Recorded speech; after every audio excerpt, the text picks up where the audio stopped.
concerned viewers, on today's episode of Planet Earth, Our Loving Home, we'll examine natural catastrophes that affected humanity and our planet in 2010.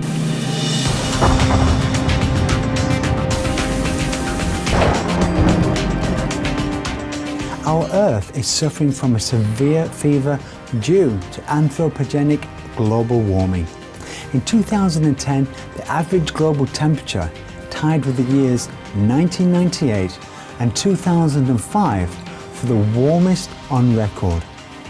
Extreme natural events such as earthquakes, volcanoes, floods, landslides, heat waves, droughts, and severe cold spells are becoming more frequent and intense. In 2010, a total of 950 natural disasters occurred, many of which left devastating casualties. According to Munich Re, one of the world's largest insurers, 2010's natural disasters took approximately 295,000 lives and incurred damage of over 130 billion US dollars. These figures are markedly higher than 2009's 11,000 fatalities and 60 billion US dollars in damage, and the 30-year average of 66,000 deaths and 95 billion US dollars in damage.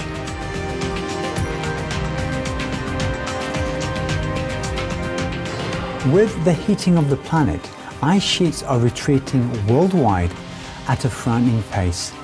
Patrick Wu, a geophysicist at the University of Calgary, Canada, has stated, "The pressure of the ice sheet suppresses earthquakes, so removing that load triggers them." And Bill Maguire, Professor of Geophysical Hazards at University College London, England, has noted, "It shouldn't come as a surprise that the loading and unloading of the Earth's crust by ice or water can trigger seismic and volcanic activity and even landslides." In 2010, massive earthquakes disrupted life in Haiti, Chile, China, and other nations. The most devastating event was the Haiti earthquake, which leveled the capital city, Port-au-Prince, on January the 12th. And claimed the lives of a staggering 222,570 people. The Haiti quake was the second largest in terms of fatalities over the last 100 years, surpassed only by the 1976 Tangshan earthquake in China.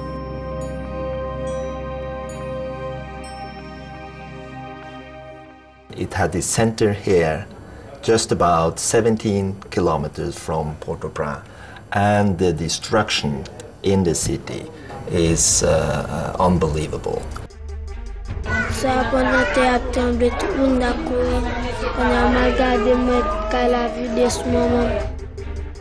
It is estimated that 46% of Haiti's nearly 10 million people are under the age of 18. The special needs of children for food, shelter, and protection must be factored in at the very onset of relief efforts.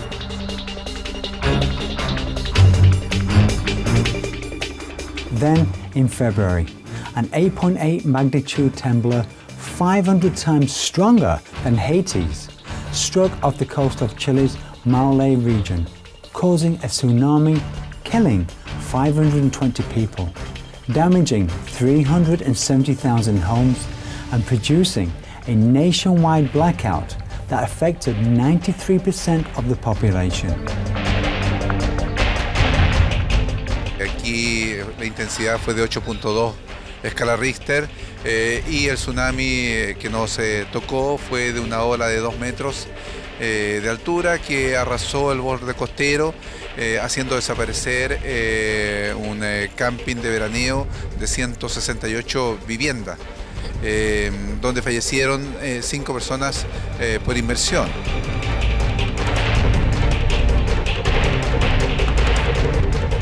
Y en lo que dice en relación a la ciudad, 1.700 viviendas dañadas, de las cuales 150 totalmente destruidas, 5 edificios en altura colapsados, puentes también colapsados, corte total de agua potable y electricidad.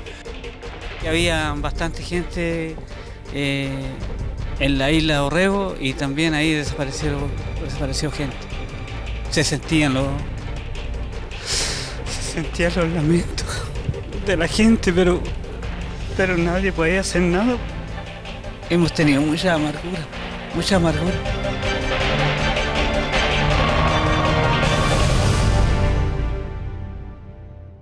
Global warming has also induced volcanoes such as Iceland's Eyjafjallajökull to erupt more easily because Earth's increased temperatures cause ice loss, which in turn releases pressure on the hot rocks beneath the Earth's surface.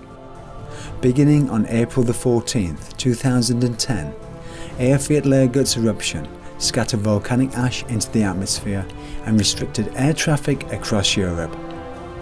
Most of Iceland's glaciers and ice caps, which cover 11.1% of the country's land mass, are located above volcanoes. Thus, thinning and melting ice may soon awaken many other dormant volcanoes in the region. So it's almost certain. The big danger is only when it happens under big glacier like Vatnajökull or Greenland ice sheet, that it really would melt when the ice melting becomes more severe, the volcanic eruptions become more frequent. So there's a danger of runaway event and tipping point, that it becomes contagious, and this could add to the global warming melting to destabilize the ice sheet, and then the ice will slide out like the indigenous nations have said that it will. Preliminary data from the World Health Organization shows that flooding caused 6,300 deaths in 59 countries from January to September 2010. The Pakistan flood was the most destructive, producing unprecedented damage in the country. More than 20 million people were affected, with nearly 2,000 deaths, almost 3,000 injured, and over 1.9 million homes damaged or destroyed. The economic cost of the floods is estimated to be $9.5 billion. Scientists say that monsoon rains magnified by climate change are the disaster's primary cause. High temperatures in the Atlantic Ocean and the rapid onset of the La Niña effect, which causes lower temperatures in the Central Pacific, created the conditions for the intense rainfall in Pakistan. لکه خپل سرونه پناه کنو ټول سامان ارسه پراتی او نور بس دغه حال دی ویني تاسو دغه کورونه مورونه چې کم ډېر نقصان کړي. The number of individuals that have been provided shelter is between 1.2 and 1.5 million. The support arriving in the pipeline is estimated at another 2.5 million individuals that can be assisted with shelter. So putting those together, you're looking at just short of 4 million individuals that will be assisted with shelter. The estimated need is somewhere around 8 million. Therefore, there is still a sizable shortfall in the shelter needs.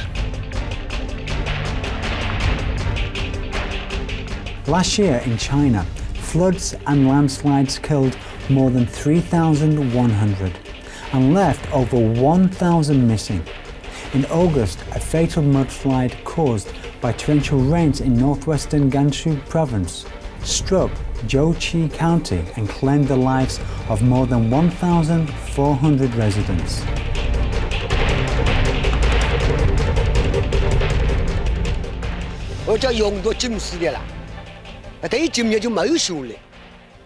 这条路是我们全村的主要通道，通到那个堤凼上的防风主干道。这个堤凼啊，一倒垮就把我们的路基整个水的方向就往我们这个前方上走。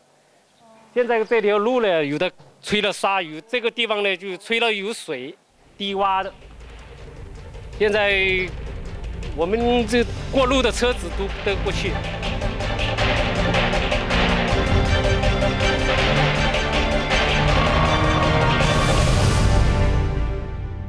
Also in 2010, unprecedented heat and high temperatures were recorded due to increasingly severe global warming.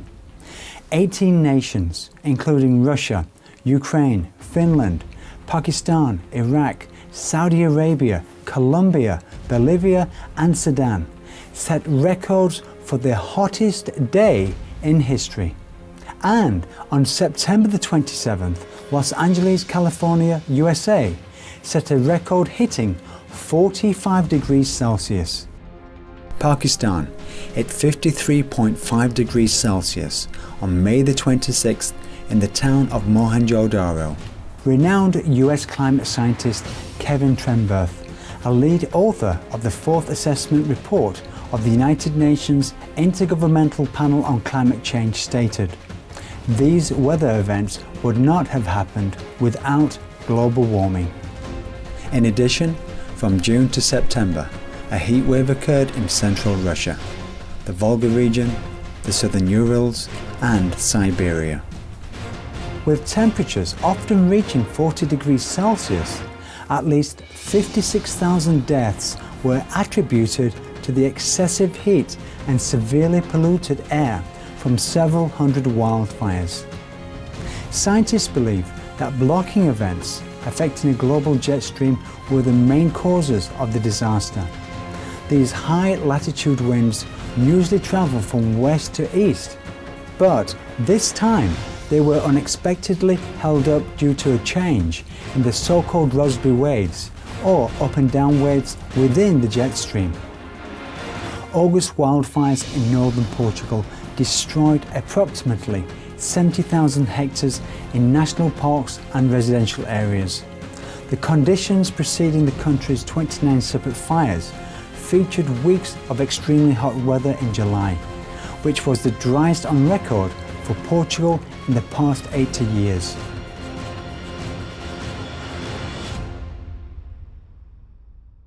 Due to intense drought conditions in 2010, Russia also suffered from untold crop losses, the worst in 130 years.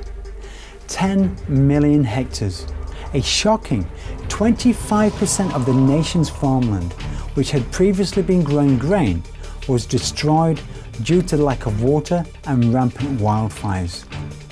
Zhang Lianchan, chief of China's National Climate Center, in a summary of China's natural disasters during 2010, reported that South China's Guangxi-Zhuang Autonomous Region, Southwest China's Sichuan, Guizhou and Yunnan provinces, and Chongqing municipality suffered the worst drought in 100 years.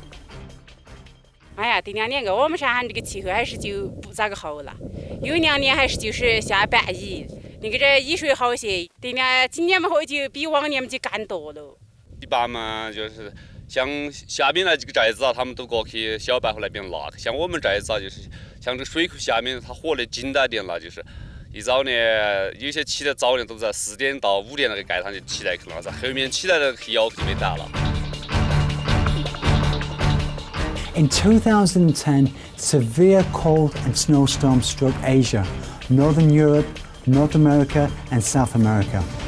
In the Northern Hemisphere, unusual Arctic warming, which brought severely cold winds and heavy snow to Eastern Eurasia and North America, intensified the freezing conditions. Beijing, China, had 33 centimeters of heavy snow in January, paralyzing air traffic. And London, England experienced extreme cold and 25 centimeters of snow in December. It was also the UK's coldest month in 100 years. Hundreds of thousands of Mongolians were struck by terrible cold and blizzards, with temperatures dropping to minus 40 degrees Celsius or more in early January. A cold wave struck southern Nepal at the same time, causing fatalities among the elderly and children. अस्ति आधा घण्टासम्मको लागि त्यो अलिअलि घाम लाग्यो अब यो शीतलहरी कहिलेसम्म चल्छ भन्न हामीलाई गाह्रो भइरहेछ के। In Peru, uncommonly cold weather in August affected nearly half the country, claiming the lives of at least 250 children under age 5, and also affecting other vulnerable groups such as the elderly and expectant mothers. Estas bajas temperaturas han llegado alrededor de los 10 grados bajo cero, en algunas veces hasta 15 grados bajo cero. Entonces, bueno, esas bajas temperaturas han traído graves consecuencias en los niños, en los ancianos. Nuestros niños, aquí tanto frío que hace, hay veces se muere por la neumonía. The warming of our planet is largely driven by factory farming. In the 2009 report, Livestock and Climate Change, published in World Watch magazine, it was estimated that over 51% of human-caused global greenhouse gas emissions arise from producing and consuming animal products. How can we as individuals tackle climate change and thus alleviate the natural calamities occurring around us? The quickest and most effective way is to stop consuming animal products and choose the environmentally friendly, organic plant-based diet. Through global adoption of the vegan lifestyle, the release of greenhouse gases will be minimized, temperatures will begin to cool, and climate stability will return to the planet. Eco-conscious viewers, thank you for joining us on today's program. Coming up next is enlightening entertainment after noteworthy news. May the guidance of Providence always be with you. For more details, please visit www.suprememastertv.com/PE.